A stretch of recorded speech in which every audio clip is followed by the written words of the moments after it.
आज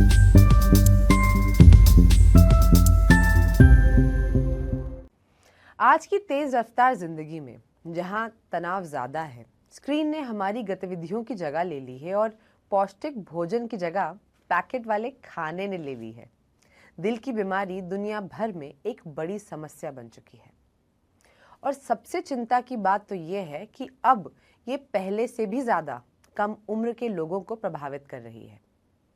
नमस्कार, मैं हूं हुमा कुरैशी और इस एपिसोड में हमारे साथ हैं एक जाने माने चिकित्सक जो हमें बताएंगे कि हम अपने दिल की सुरक्षा कैसे कर सकते हैं, शुरुआती चेतावनी संकेत कैसे पहचान सकते हैं और रोजमर्रा की कौन सी आदतें हमें लंबी और स्वस्थ जिंदगी की ओर ले जाती हैं। हम मिलकर कठिन चिकित्सा विज्ञान को आसान और अपनाने लायक कदमों में बदलेंगे, क्योंकि स्वस्थ दिल का मतलब है स्वस्थ आप। तो डॉक्टर साहब, हमें बताइए कि आजकल इतने सारे जो युवा लोग हैं, मतलब फिट दिखने वाले सेलिब्रिटीज भी, उनको 40 साल की उम्र में दिल का दौरा पड़ रहा है। मतलब ये समस्या तो सिर्फ बुजुर्गों में पाई जाती थी। मैं doctor Rajesh Kaushal, MD medicine, Lucknow. Heart attack से रिलेटेड कुछ चीजें बताना चाहता हूं जो आजकल लेस देन 40 इयर्स में लोगों को हो रही हैं। सबसे पहले डायबिटिक है, ओबेसिटीज है, वर्किंग स्टाइल है, लाइफस्टाइल के साथ फूडिंग स्टाइल है, मेंटल स्ट्रेस है। इसकी वजह से हार्ट अटैक होने के चांसेस बहुत रहते हैं। कुछ ऐसे लोग हैं जो अंडर 40 में स्लिम ट्रिम है, फिट हैं, फिर भी है, बट उसमें सम टाइम कोलेस्ट्रॉल से रिलेटेड प्रॉब्लम की वजह से भी उनको हार्ट अटैक होने के चांसेस रहते हैं।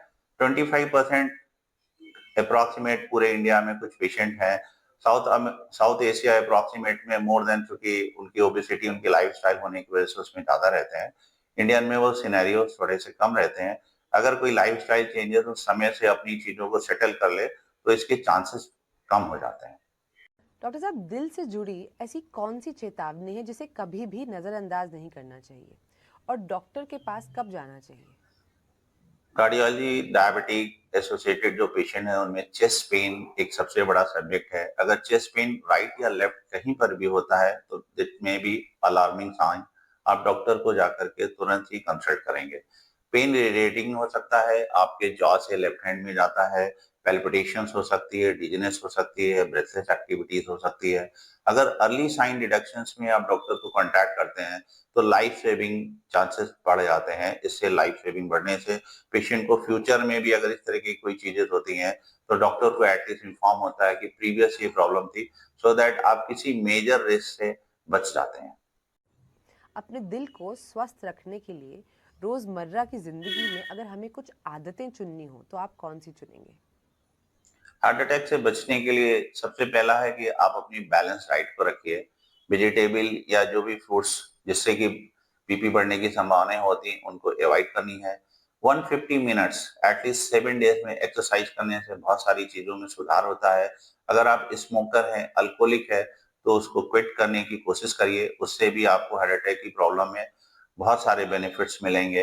अपनी हेल्दी लाइफ को मेंटेन करिए। स्लीपिंग साइकिल मोस्ट इंपॉर्टेंट है। एटलीस्ट आप 6 to 8 आवर्स डेली सोने से आपको हाइपरटेंशन में बहुत सारी चीजों में बेनिफिट मिलते हैं। रेगुलर स्क्रीनिंग कराना, जैसे HbA1c है, लिपिड प्रोफाइल है, HSCRP है, इस तरीके के कुछ टेस्ट करा लेने से आपको हार्ट की प्रॉब्लम में बहुत सारे बेनिफिट मिलते हैं जो आगे आपके रिस्क फैक्टर को बहुत कम कर देते हैं।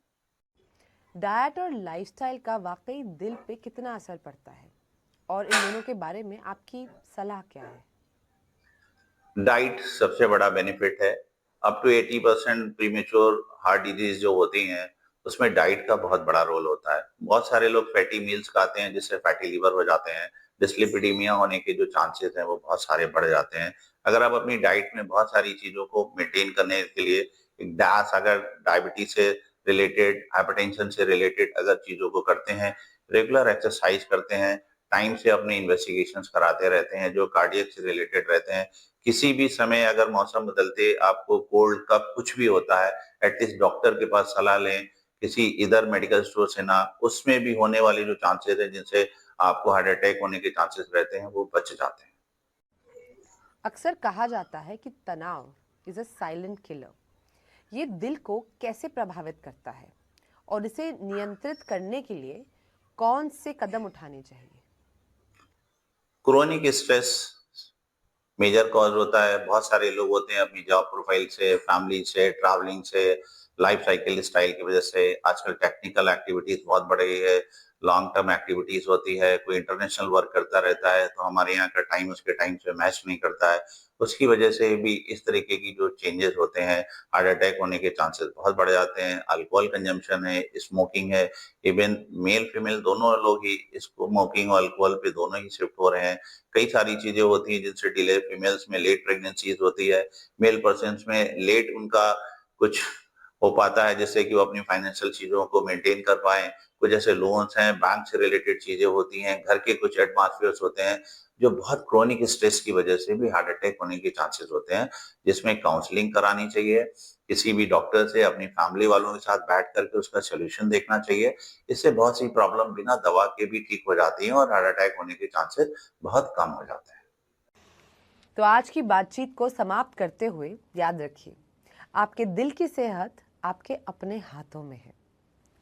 हर छोटा बदलाव, चाहे वो आपके खाने में हो, आपके चलने फिरने में या आपके तनाव को संभालने में, आपके दिल को मजबूत बनाता है और आपकी उम्र बढ़ाता है। हमें उम्मीद है कि आज की बातें आपको भी ये कदम उठाने के लिए प्रेरित करेंगी। आखिरकार आपका दिल 24 घंटे सातों दिन सिर्फ आपके लिए काम करता है और ये भी आपसे उतनी ही देखभाल और समर्पण का हकदार है। धन्यवाद। द हार्ट टॉक सुनने के लिए। अगली बार तक अपने दिल को खुश रखिए और ये आपको मजबूती से आगे बढ़ाता रहेगा।